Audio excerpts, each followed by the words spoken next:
इस तरह से लेखा कहती हैं कि हम तीनों बहनें और हमारा छोटा भाई लेखन के हवाले हो गए थे।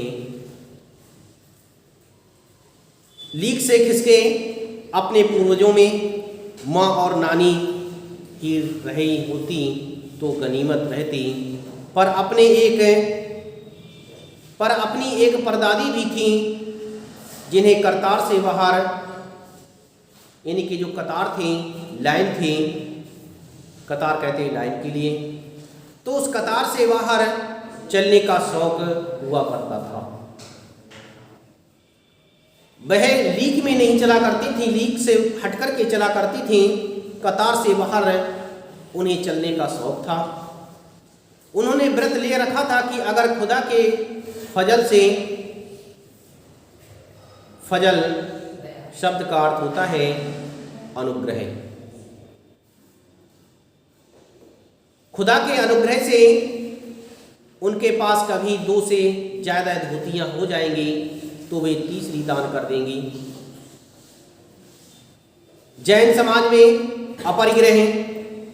अपरिग्रह का अर्थ होता है संग्रह ना करना। जैन साहित्य में ये कहा गया है कि हमें अपनी आवश्यकता से अधिक संग्रह नहीं करना चाहिए, उसे दान कर देना चाहिए। जितनी हमें आवश्यकता है उतनी अपने पास रखनी चाहिए, शेष को दान कर देना चाहिए, अधिक हमें एकत्रित नहीं करना चाहिए। इस तरह से जैन समाज में अपरिग्रह की सनक बिरादरी बाहर हरकत नहीं मानी जाती, इसलिए वहाँ तक तो ठीक था। पर उनका असली जलवा तब देखने को मिला जब मेरी माँ पहली बार गर्भवती हुई थी। मेरी परदादी ने मंदिर में जाकर मन्नत मांगी थी कि उनकी पोतोहू का पहला बच्चा लड़का हो। तो उन्होंने इस तरह से मांगा, उन्होंने कहा कि मेरी जो पोतोहू है, जो गर्भवती है, उसका पहला बच्चा लड़का ना हो, लड़की हो। इस तरह से लड़की की उन्होंने जाकर के मन्नत मांगी और यह गैर रवायती मन्नत मांगकर ही उन्हें चैन नहीं पड़ा। ये गैर रवायती अर्थात जो है ये मन्नत सही नहीं है, यह मन्नत उचित नहीं थी और उचित मन्नत ना होने पर भी उन्हें इससे चैन नहीं मिला। उसे भगवान और अपने बीच पोशीदा रखने के बजाय सरेआम उसका ऐलान कर दिया। पोशीदा शब्द का अर्थ होता है छुपा करके रखना, गुप्त रूप से रखना। लेखिका कहती हैं कि जो परदादी थी उन्होंने इस बात के लिए गुप्त नहीं रखा, उन्होंने समाज के सम्मुख उजागर कर दिया कि मैंने इस तरह की ईश्वर से मन्नत मांगी है। इस तरह से उन्होंने सबके सम्मुख ऐलान कर दिया। लोगों के मुंह खुले रह गए। खुले का मतलब होता है दंग रह जाना, आश्चर्यचकित रह जाना। जब लोगों ने परदादी की यह बात सुनी थी तो सभी के बहुत अधिक आश्चर्यचकित हुए थे, सभी बहुत आश्चर्यचकित हुए और उनके जो मुख थे वो खुले के खुले रह गए, अर्थात वह अवाक रह गए, दंग रह गए। इस तरह की बात को सुनकर के उन्हें बहुत आश्चर्य हो रहा था और इस तरह से लेखिका अगले कहती हैं कि उनके फितूर की कोई वाजिब वजह ढूंढे ना मिली। यह भी नहीं कह सकते थे कि खानदान में पुश्तों से कन्या पैदा नहीं हुई थी, इसलिए माँ जी बेचारी कन्यादान के पुण्य के अभाव को पूरा करने के चक्कर में थी। लेखिका कहती हैं कि इस बात को समझ नहीं पा रहे थे कि ऐसा परदादी क्यों बोल रही हैं।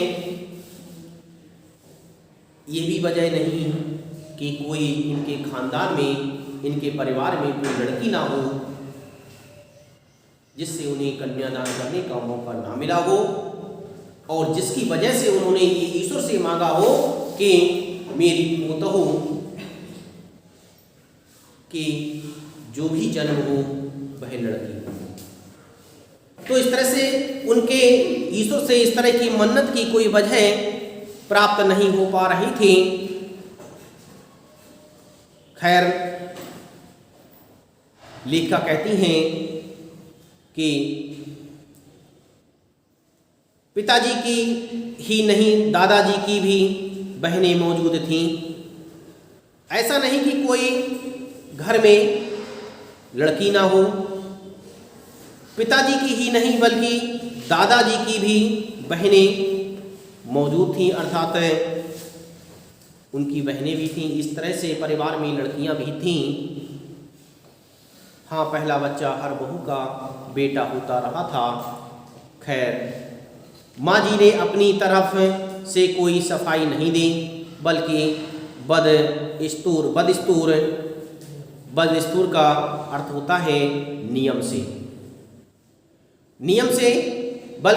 से मंदिर जाकर मन्नत दोहराती रही।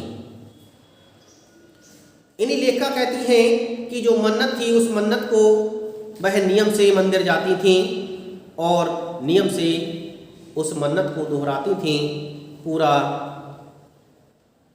नुक्कड़ गांव जानता था कि माँ जी का भगवान के साथ सीधा सीधा तार जुड़ा हुआ है। गांव के सभी लोग इस बात को जानते थे कि माँ का ईश्वर से तार सीधा सीधा जुड़ा हुआ है, सीधे रूप से जो है जुड़ा हुआ है। इस बात को सभी वहाँ पर समझते थे। इधर वह तार खींचते, उधर टन से तथा वस्तु बचता। तथा वस्तु का अर्थ होता है ऐसा ही होगा। ये आशीर्वादात्मक शब्द होता है तथा वस्तु, तथास्तु। इस तरह से कहते हैं कि जैसा चाहा वैसा ही होगा। लेखिका कहती हैं कि माँ का ईश्वर से सीधे संबंध दिखाई देते थे।